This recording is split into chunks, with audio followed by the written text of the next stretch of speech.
Hello friends, आज का topic होगा हमारा स्केफॉल्ड फ्रैक्चर। स्केफॉल्ड फ्रैक्चर पढ़ने के लिए सबसे पहले हमें ये समझना ज़रूरी है कि स्केफॉल्ड बोन कहाँ पे प्रेजेंट है। तो स्केफॉल्ड बोन हमारी रिस्ट के अंदर प्रेजेंट होती है। ये बोन रिस्ट के अंदर सबसे ज़्यादा फ्रैक्चर होने के इसके चांसेस रहते हैं। तो इस स्लाइड के अंदर हम लोग पढ़ेंगे कि स्केफॉल्ड फ्रैक्चर क्या होता है, स्केफॉल्ड फ्रैक्चर के क्या कॉजेज़ होते हैं और इसके कॉज मतलब इसकी क्या कॉम्प्लिकेशंस होती हैं। हर तरह की कॉम्प्लिकेशन इसमें मैं आपको बता दूंगी, ब्रीफ आइडिया दे दूंगी, अर्ली और लेट। और फिर उसके बाद हम इसकी डायग्नोसिस पढ़ेंगे, मैनेजमेंट पढ़ेंगे एंड ऑब्वियसली हम इसकी पीटी मैनेजमेंट पढ़ेंगे। सो सबसे पहले हम अगर देखें तो what you mean by scaffold fracture. Scaffold fracture का मतलब होता है हमारी स्केफोल्ड बोन के अंदर कोई भी एक हल्का सा क्रैक आ जाना या फिर स्केफोल्ड बोन की अनडिस्प्लेस्ड फ्रैक्चर हो जाना, मतलब कि वो दो हिस्सों में टूट गई या क्रश हो गई, वो उस तरह का फ्रैक्चर हो जाना is known as your scaphoid fracture. अब बात आती है कि इस तरीके का फ्रैक्चर आपको कब हो सकता है।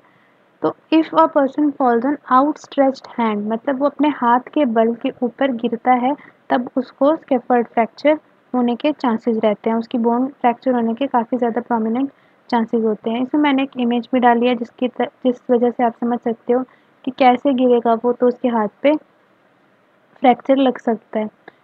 कैसे होता है फ्रैक्चर?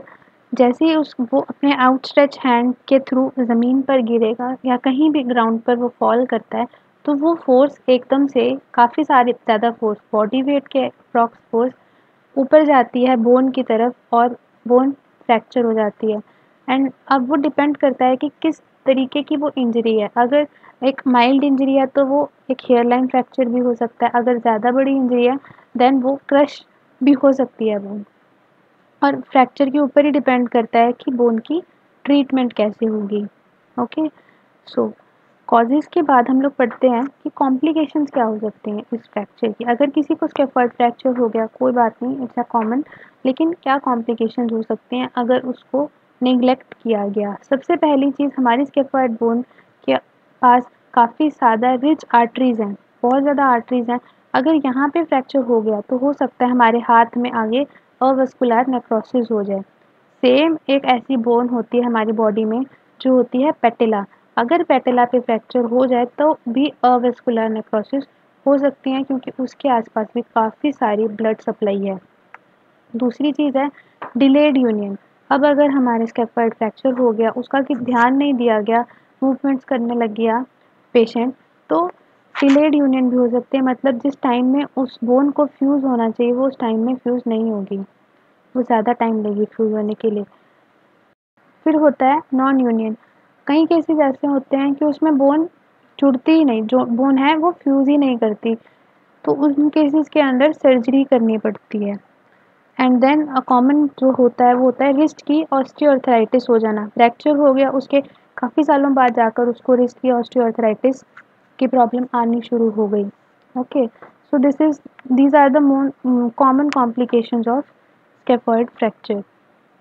नाउ अब हम इसे डायग्नोस कैसे करेंगे, पता कैसे चलेगा कि स्केफोल्ड में फ्रैक्चर हो गया है।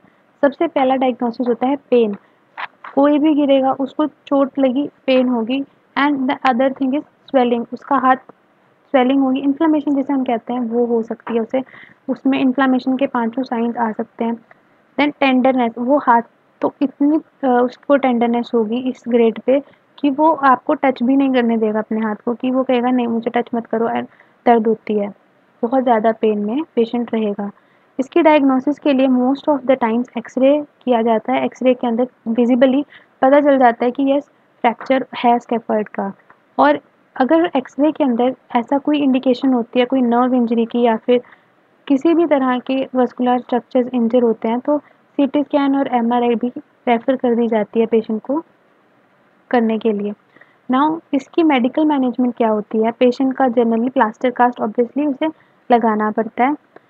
ओके, एंड देन उसकी सर्जरी भी होती है। अगर वो ओपन फ्रैक्चर है या फिर वो अनडिस्प्लेस्ड फ्रैक्चर है तभी सर्जरी होती है, नहीं तो मोस्ट ऑफ द टाइम्स इस पे प्लास्टर कास्ट लग जाता है। And from the day one of the fracture physiotherapy rehab शुरू कर दिया जाता है पेशेंट का। फिजियोथेरेपी रिहैब का सबसे मेन एम होता है कि हमें उस पेशेंट की range of the motion restore करनी है, बिकॉज अब उसके फ्रैक्चर हो गया, patient would be afraid of doing range of the motion.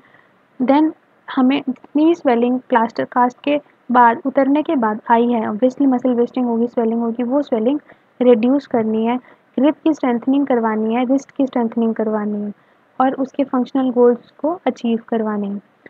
Then इस चीज़ के लिए हम उसे रेंज ऑफ मोशन एक्सरसाइजेस करवा सकते हैं, स्ट्रेंथनिंग एक्सरसाइजेस करवा सकते हैं। सो पीटी मैनेजमेंट जो होती है हमारी, वो वीक बाय वीक प्रोटोकॉल्स के थ्रू होती है, किस वीक में क्या एक्टिविटीज़ और एक्सरसाइज पेशेंट्स को करवानी चाहिए उन हिसाब से होती है। मैं आपको इस वीडियो का सेकंड पार्ट बनाऊंगी, क्योंकि अगर मैं इसमें एक्सप्लेन करती तो वीडियो काफ़ी ज़्यादा लंबी हो जाती। सो नेक्स्ट वीडियो अभी मैं चैनल पे अपडेट कर दूंगी फॉर पार्ट 2, उसको ज़रूर देखना। Thank you so much.